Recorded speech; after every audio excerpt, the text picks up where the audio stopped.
जानेवारी रोजी संध्याकाळी 6च्या सुमाराला एक गुन्हा दाखल झाला.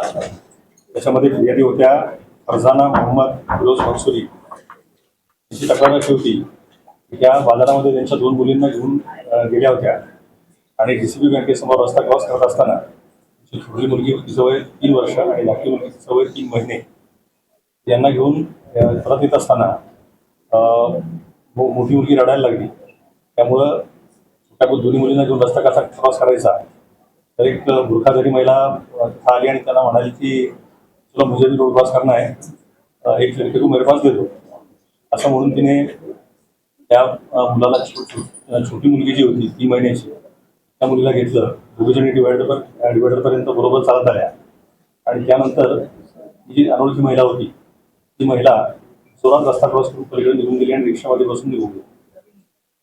त्यांनी शोधाशोध केली परंतु काही फायदा झाला नाही आणि त्यानंतर त्यांनी पोलीस स्टेशनला येऊन तक्रार केली. जेव्हा तपास सुरू केला त्यावेळी तपासामध्ये असं लक्षामध्ये आलं की रिक्षाचा नंबर नव्हता परंतु त्या रिक्षाच्या मागच्या बाजूला आई असं दिलेलं होतं. त्यावरून मग पहिल्यांदा ही रिक्षा ट्रेस करण्यात आली. रिक्षा ड्रायव्हरकडे चौकशी करण्यात आली. रिक्षा ड्रायव्हरने सांगितलं की एका महिलेला मी मुंब्रा रेल्वे स्टेशनला सोडलेलं आहे. त्याप्रमाणे मग पोलिसांनी मुंब्रा पोलिसांच्या 4 टीम फोटो तयार केल्या गेल्या. क्राईम ब्रँचच्या 2 टीम तयार केल्या गेल्या. या टीम्सनी मुंब्रा रेल्वे स्टेशनवरचं CCTV फुटेज पहिल्यांदा चेक करणं सुरू केलं. त्यातून असं लक्षामध्ये आलं की एक बुरखाधारी महिला काहीतरी घेऊन बदलापूरच्या दिशेला जाते. त्यामुळं मग मुंब्र्यापासून बदलापूरपर्यंतचे सगळे रेल्वे स्टेशन्स चेक करण्यात आली. एक महिला बदलापूरला उतरली असं दिसलं. त्यानंतर जाऊन आपण खात्री केली आणि खात्री केल्यानंतर असं लक्षामध्ये आलं की ही महिला ही नाही आहे, केवळ बुरखा असल्यामुळं ते असा हे झाला होता. त्यानंतर पुन्हा तपास मोजा घेऊन थांबला. मग मुंब्रा रेल्वे स्टेशनमधल्या सगळ्या CCTVचं पुन्हा एकदा बारकाईने निरीक्षण केलं.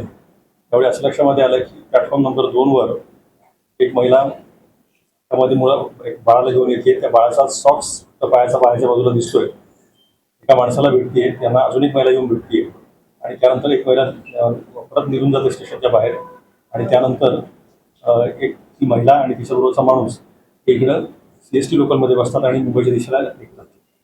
त्यानंतर मग मुंबईकडची आपण सगळे रेल्वे स्टेशन चेक केली. ठाणे रेल्वे स्टेशनला ती महिला उतरल्याच्या नंतर निष्पन्न झालं ती महिला आणि पुरुष आणि त्यानंतर पुढचा बाकी काही प्रेस लागायला तयार नव्हता. परत तपास जी महिला मुंब्र्यामध्ये निघून गेली होती त्या महिलेच्या दिशेने सुरू झाला. पूर्ण CCTV फुटेजेस पुन्हा चेक केली आणि चेक केल्यानंतर असं लक्षामध्ये आलं की शादी महल हॉल रोडला इंशानगरला ती महिला उतरलेली आहे. परंतु त्या भागामध्ये अनेक बिल्डिंग्स आहेत आणि सगळ्याच भागामध्ये काही CCTV कव्हरेज नाही आहे. परंतु गोपनीय बातमीदार आणि त्यानंतर बाकी सगळ्या सोर्सेसचा वापर करून या महिलेला निष्पन्न करण्यात आलं. या महिलेचं नाव निघालं नसरीना शेख.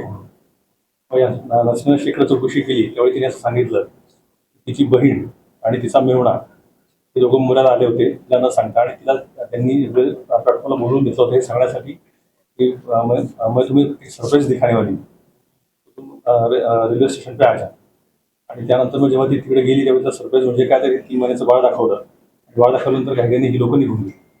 मग त्यानंतर बहीण आणि मेहुणा हे कुठे विचारल्यानंतर मग त्यानंतर असं लक्षामध्ये आलं की हे मूळचे याचे आहेत खेटरी जिल्हा अकोला.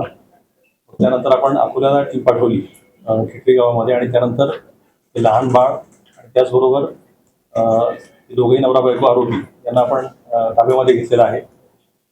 केवळ 6 दिवसामध्ये 3 महिन्याचं लहान बाळ हे आपण सुखरूपपणे आणू शकलेलो आहे. मुंब्रा पोलिसांनी ही अतिशय उत्तम कामगिरी केलेली आहे. म्हणून मुंब्रा पोलिसांचं या निमित्ताने मी अभिनंदन.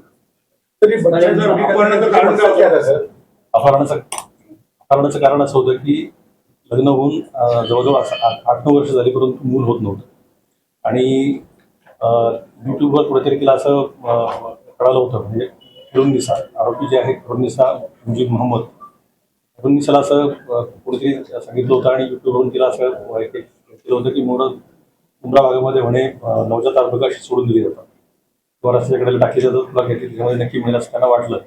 पण बहिणीला देखील यावेळी न सांगता यापूर्वी 2 वेळा ती मुंब्राला येऊन गेली होती.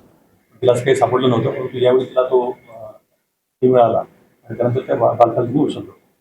तर तुम्ही सांगितल्याप्रमाणे पहिले बदलापूरच्या दिशेने शोध मोहीम सुरू होती त्यामुळे पाहिलं तर अनेक CCTV फुटेज तुम्हाला हाताळायला लागली होती. याकरिता नेमकं किती CCTV दाखवले होते यामध्ये किती नेमकं पोलिसांना पोस्टमार्टम तैनात केला होता? एकूण मुंब्रा पोलीस स्टेशनच्या 4 टीम होत्या हे त्यांचं आपल्यासमोर आहेतच आणि यांनी दिवस रात्र काम केलेलं 16-18 तास काम केलेलं आहे. कमीत कमी 1600 CCTV फुटेज आपण चेक केली. या सगळ्यांचं अनालिसिस करणं त्यानंतर एका CCTVवरून दुसऱ्या CCTV पर्यंत जाणार कमीत कमी 1600 CCTV चेक केली. सर महिला का कोई पुराना आपराधिक रिकॉर्ड?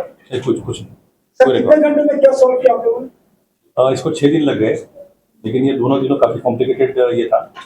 6 दिन के अंदर हो गया. सर धाराएं क्या लगी उन पे? BNS section 137(2)